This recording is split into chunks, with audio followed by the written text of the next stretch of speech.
السلام عليكم.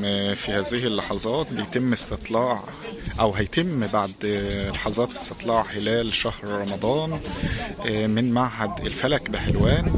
وفقا للحسابات الفلكية فإن رمضان بكرة إن شاء الله فترة مكوس الهلال في سماء القاهرة هتوصل ل 15 دقيقة.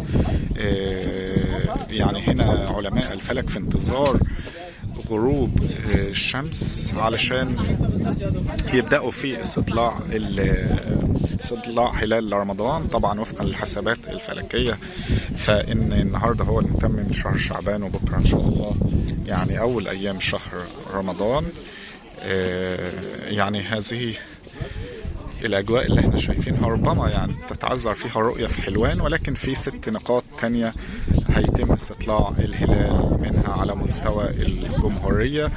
و يعني علماء الفلك قالوا ان هلال رمضان ولد في صباح هذا اليوم، تحديدا الساعة 11 صباحا.